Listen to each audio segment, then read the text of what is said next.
우리가 이제 주거용 부동산 경우에 낙찰받고 나서 이제 안에 들어갔는데 집 상태가 이렇게 안 좋을 때 약간 불안한 느낌이 들 때가 있어요. 아니나 다를까 아랫집에서 올라옵니다. 아랫집에서 올라온 사람이 바로 윗집 때문에 자신의 집에 누수가 있었고 그 때문에 도배라든지 또는 기타 화장실 같은 곳에 손해가 발생했다. 도배 다시 해달라. 그리고 누수도 발생되지 않도록 해결해라. 이렇게 이제 요구할 때가 있어요.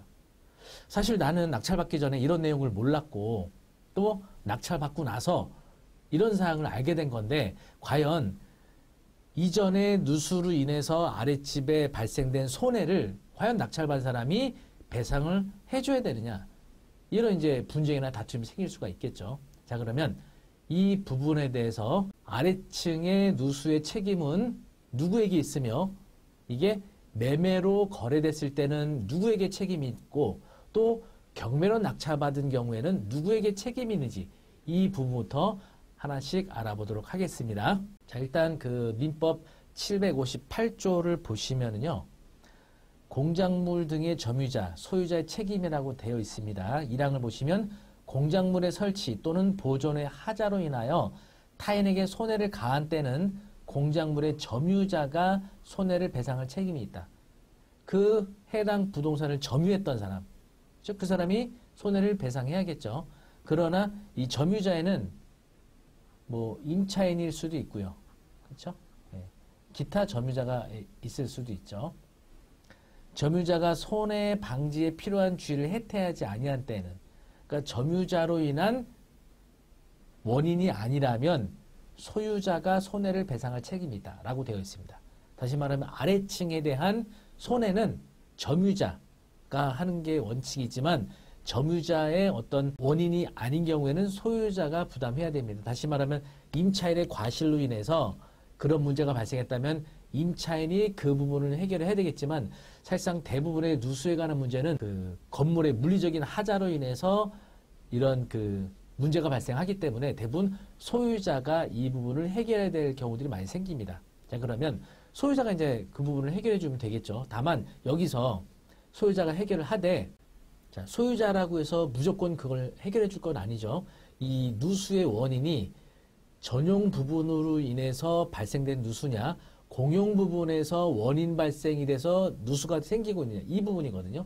만약에 전용 부분에 대한 원인으로 누수가 발생했다 그러면 소유자가 배상을 해줘야 되지만 공용 부분, 뭐 어떤 외부, 외벽의 누수라든지 기타 어떤 공용 부분에 있던 배관의 누수로 인해서 아래층에 발생했다 그러면 이거는 입주자 대표회의에서 해결을 해야 할 문제죠. 공용 부분에 대한 문제니까. 그래서 누수 탐지 업체를 통해서 이 누수의 원인이 어디서 발생하고 있느냐 이 부분을 찾아서 전용 부분에서 발생된 원인이라면 그 위층의 소유자가 배상을 해줘야 되는 게 맞겠죠. 만약에 이제 전용 부분에 대한 원인으로 누수가 아래층에 발생되고 있다면 소유자가 해결을 해야 되는데, 자, 이 상태에서 만약에 매매가 이루어집니다. 매매가 이루어졌는데 매수인이 내가 이걸 취득하고 나서 당연히 이제 만약에 매매계약 체결 당시 때 그런 아래층의 누수를 알거나 알 수 있었다면 매매계약 때 그 비용에 대한 부분을 감액하고 대금을 지불을 할 가능성이 있겠죠. 근데 그걸 모른 채 매매계약을 했는데 며칠 또는 몇 달 후에 이 사실을 알게 됩니다. 그러면 이 부분에 대해서 과연 매도인에게 책임을 물을 수 있느냐? 이 부분에 대해서는 명확하게 민법에서 또 규정된 사항이 있거든요. 함께 보도록 할까요? 580조 매도인의 하자 담보 책임이 있습니다. 매매 목적물에 하자가 있는 때에는 제575조 1항의 규정을 준용한다라고 되어 있죠. 여기서 말하는 575조 1항의 규정은요. 매매 목적물이 지상권, 지역권, 저재권, 질권 또는 유치권의 목적이 된 경우에 매수인이 이를 알지 못한 때에는 이로 인하여 계약의 목적을 달성할 수 없는 경우에 하나요. 계약의 목적을 달성할 수 없는 경우에는 계약을 해지할 수 있습니다. 하지만 기타의 경우에는 손해배상을 청구할 수 있고요. 그러니까 권리상의 하자로 인해서 계약 목적을 달성할 수 없는 경우에는 계약 해제. 하지만 계약의 목적을 달성할 수 있었던 경우에는 손해배상을 청구할 수 있다는 규정인데 이것을 적용하겠다는 거죠. 그러나 매수인이 하자인 것을 알았거나 과실로 인하여 이를 알지 못한 때는 그러하지 아니하다. 다시 말하면 매수인이 계약 당시 때 이걸 이미 알았어요. 또는 과실. 알려고 노력했다면 알 수 있었던 경우에는 그러하지 아니하다는 겁니다. 그리고 그러한 권리는 그 사실을 안 날로부터 6월 이내에 행사해야 합니다. 자, 이것이 바로 매도인의 하자 담보 책임이에요. 그래서 많은 분들은 그냥 내가 매매 계약으로 이제 이 아파트 샀는데 그로 인해서 누수가 발생하면 내가 안 날로부터 6월 안에 매도인에게 책임을 물으면 내가 그로 인한 배상을 받을 수 있다. 이렇게 생각하시는 분들이 있어요. 물론 이게 원칙이지만 이와 관련된 법원 판례에서는 아주 특이한 판례도 있었습니다. 이렇게 보도록 하겠습니다. 대법원 98-18506 판결입니다. 매매 목적물이 거래 통념상 기대되는 객관적 성질 성능을 결여하거나 당사자 예정 또는 보증한 성질을 결여한 경우에 매도인은 매수인에 대하여 그 하자로 인한 담보 책임을 부담한다고 할 것이다. 그렇죠? 그래서 객관적 성질 성능이 결여된 경우에는 매도인은 담보 책임을 져야 됩니다. 한편 건축을 목적으로 매매된 토지에 대하여 건축 허가를 받을 수 없어 건축이 불가능한 경우 이와 같은 법률적 제한 내지 장애 역시 매매 목적물의 하자에 해당한다고 할 것이나 다만 이와 같은 하자의 전부는 매매 계약 시 성립 시를 기준으로 판단한다. 그러니까 매매 계약 때 이 하자에 대한 여부를 결정하는 건데 이게 이제 그 매도인의 담보 책임에 관한 앞선 대법원 판례였고요. 그 이후에는 또 이런 판례도 있습니다. 2020 가단 509-365인데 이거는 이제 대법원 판결은 아니고요. 이게 고등법원 2심 판결이었습니다. 이 판결에서는요. 매매계약 성립시를 기준으로 판단하는 것이 원칙이지만 매매계약과 이행 완료 시점, 다시 말하면 소유권 이전하는 그 등기 시점이 상당 기간 떨어져 있는 경우에는 이행 완료시를 기준으로 판단한다. 그러니까 누수로 이거를 이제 바로 판단했던 대법원 판례인데 누수에 대한 그 판단 시점이 매매 계약이 되는 것이 원칙이지만 이행 완료 시점과 상당 기간 떨어져 있는 경우에는 소유권 이전 등기를 기준으로 판단할 수도 있다 이겁니다. 이 해당 이제 사건은 뭐냐면요. 2019년 6월 17일 날 원고들에게 이 아파트를 매매대금 18억 5천만 원에 대하여 매매하는 매매계약을 체결했습니다. 그러니까 피고가 매도인이고요. 원고가 매수인이에요. 그리고 2019년도 8월 16일 날 소유권 이전 등기를 맞춰줬습니다. 그래서 원고가 이 아파트를 이제 매수했는데 소유권 이전 등기하고 나서 한 2달 정도 지나서 누수가 시작이 됩니다. 그래서 아래층 안방 화장실 위주로 누수 현상이 발생된 거예요. 그래서 매수한 원고 측에서는 약 1,600만 원에 달하는 비용을 들여서 누수공사를 한 겁니다. 그리고 이 누수공사에 대해서 비용 청구를 한 거예요. 매도인에게. 매매계약 성립 시 또는 소유권 변동 당시를 기준으로 하여 이 사건 아파트의 거래 통념상 기대되는 객관적 성질 성능을 결여한 하자가 존재했다고 인정하기 어렵고 달리 이를 인정할 뚜렷한 증거가 없다. 그러니까 원고가 제출한 증거로 봤을 때 객관적 성질 성능 결여한 하자가 존재한다고 인정하기 어렵다는 겁니다. 그리고 매매계약 당시 14년 이상 경과한 건물이었어요. 아파트가 상당히 노후가 시작된 아파트였다는 얘기죠. 건물의 노후화에 따라 이 사건 아파트 단지의 다른 아파트에 대해서도 누수 현상이 발생되고 있었던 사실, 그리고 건축물 내부의 배관이나 욕실, 벽체 등의 누수 원인이 현실하여 존재하고 있으면 바로 나타날 수밖에 없는 현상인 점, 그리고 매매계약 체결 당시까지 물론 2019년 10월 14일까지도 누수 현상은 발생하지 않은 사실, 그리고 원고가 중개인하고 2차례나 아파트를 직접 방문해 상태를 확인하였으나 누수 현상은 발견되지 않았고 당시 거주하고 있던 임차인도 시설물 하자나 거주에 불편한 사항이 없다고 진술을 했다고 합니다. 2019년 10월 24일 이후 누수는 이 사건 아파트의 노후화에 따라 그 무렵 누수 원인이 현실화되면서 발생한 현상일 뿐 이 사건 매매계약 당시 또는 소유권 변동 시 이미 누수 원인인 하자가 현실하여 존재하고 있었다가 뒤늦게 발현되었다고 보기는 어렵다라고 판결을 낸 겁니다. 소유권 이전 등기하고 한 2달 정도 경과돼서 누수가 발생해서 매수인이 매도인에게 담보 책임을 물었지만 인정을 안 해준 거예요.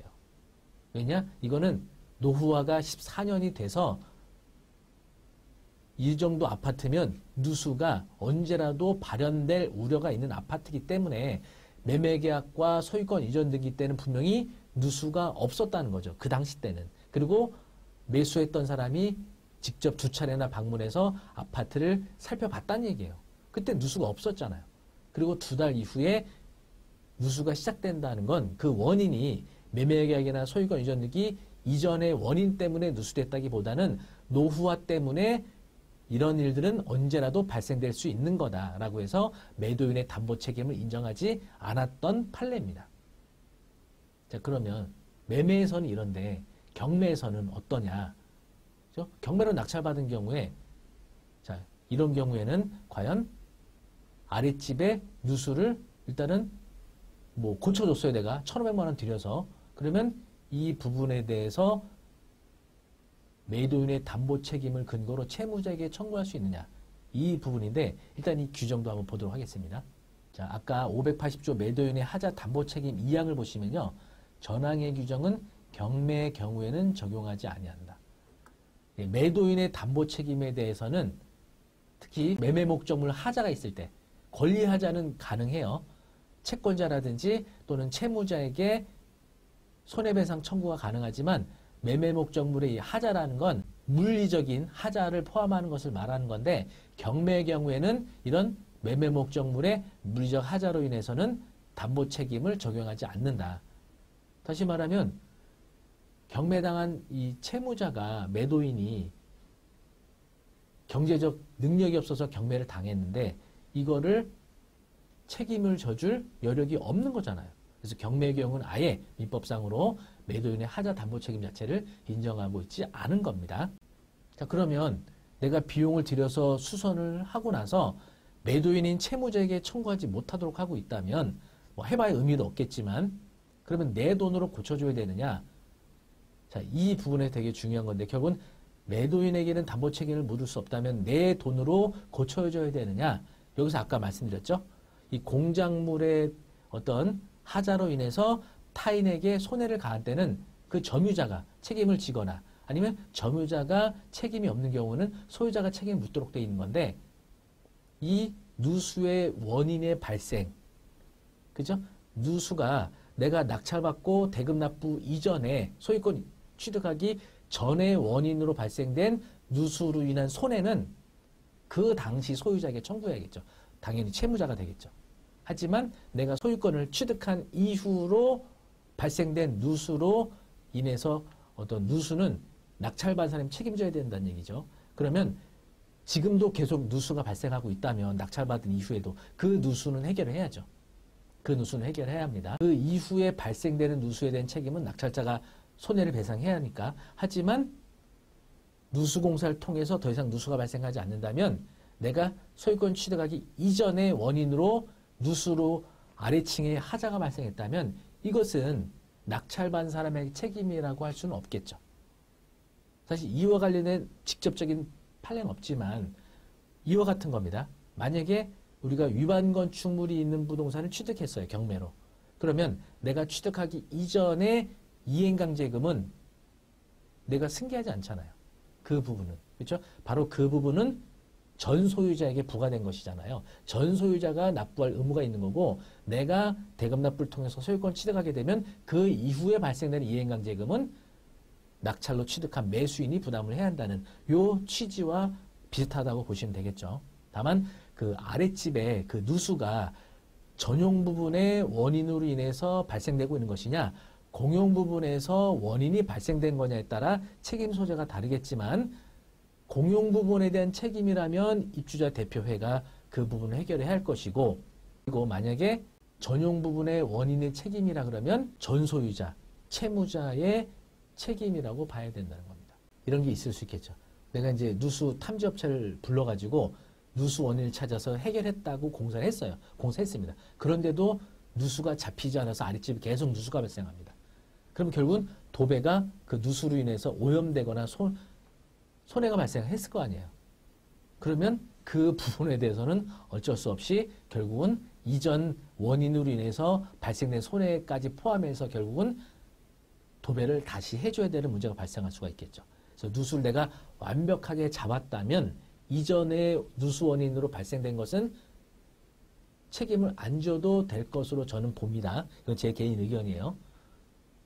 하지만 내가 누수 공사를 제대로 하지 못해서 이후에도 누수가 발생해서 아랫집에 계속 물이 샜다면 그로 인한 결국은 금전적 보상을, 손해배상을 해야 될 가능성이 있는 겁니다. 되게 애매하죠.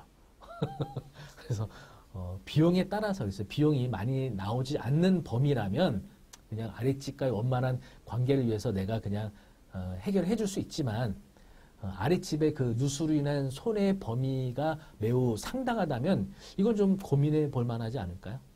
네, 어쨌든 아직 이와 관련된 명확한 경매로 인한 매수인으로서의 아래층 누수에 대한 법원 판례는 없지만 이 민법 규정이라든지 이런 과거 이런 대법원 판례를 봤을 때 결국은 아래층의 누수의 원인이 전용 부분이냐 공용 부분이냐 그리고 누수의 원인이 내가 소유권 취득하기 이전이냐 이후냐에 따라 그 책임 소재가 달라질 수 있다. 이렇게 볼 수 있을 것 같아요.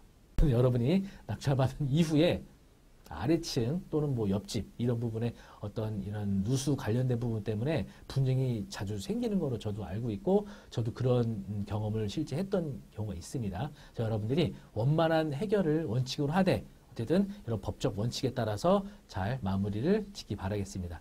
경매에서는요 이렇게 낙찰받은 이후에 해결될 문제도 있지만 입찰하기 전에 권리분석이라는 매우 중요한 단계가 있거든요. 그래서 경매 초보자분들에게는 이 권리분석을 위해서 기초부터 차근차근 공부해 나가는 게 되게 중요합니다. 그래서 경매 초보자분들을 위한 기초 과정을 3월 달에 개강을 하게 되는데요.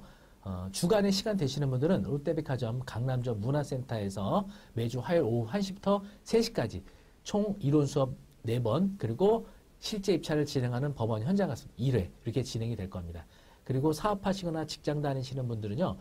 매주 목요일 저녁 7시부터 10시까지 3시간 동안 광화문에 있는 조선닷컴 교육센터에서 수업을 진행을 하게 됩니다. 그래서 여러분들이 주간에 시간 되시는 분들은 롯데백화점 강남점 그리고 사업이나 또 직장 때문에 주간에 시간 내기 어려우신 분은 퇴근하고 저녁 7시에 광화문에 있는 조선닷컴 교육센터에 오시면 저하고 함께 커리큘럼은 비슷합니다. 그래서 여러분 이번 과정을 통해서 경매 기초를 확실하게 마스터하실 수 있기를 바라겠습니다. 네, 오늘 내용이 도움이 되셨다면 구독, 좋아요 부탁드리고요. 다음에도 더 유익하고 재미있는 내용으로 찾아뵙도록 하겠습니다. 감사합니다.